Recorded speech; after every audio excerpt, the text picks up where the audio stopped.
Ang pagtawag kay Moises. Ikatlong kabanata.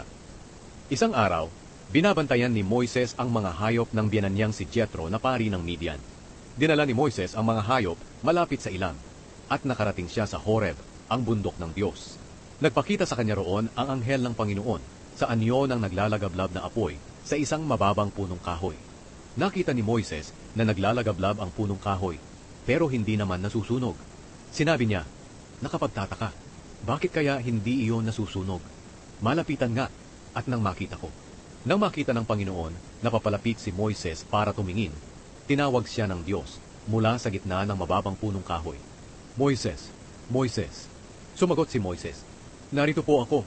Sinabi ng Diyos, "Huwag ka nang lumapit pa. Tanggalin mo ang iyong sandalyas, dahil banal ang lugar na kinatatayuan mo. Ako ang Diyos ng iyong mga ninuno, ang Diyos ni na Abraham, Isaac at Jacob."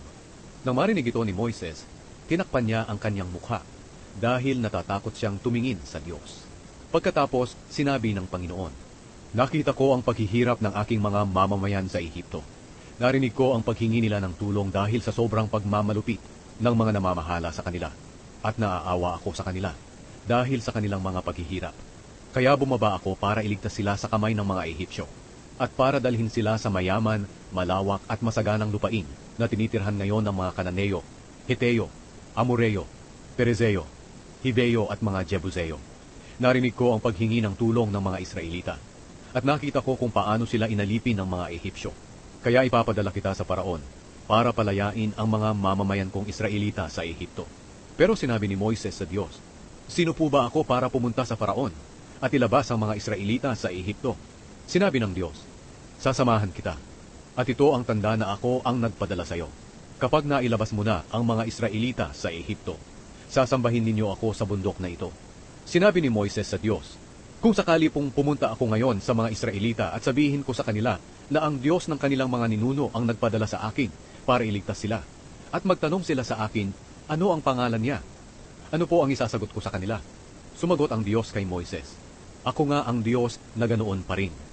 Ito ang isagot mo sa kanila, "Ang Diyos na ganoon pa rin ang nagpadala sa akin." Sinabi pa ng Diyos kay Moises, "Sabihin mo ito sa mga Israelita, ang Panginoon, ang Diyos ng inyong mga ninuno na sina Abraham, Isaac at Jacob, ang nagpadala sa akin sa inyo. Kikilalanin ako sa pangalang Panginoon magpakailanman."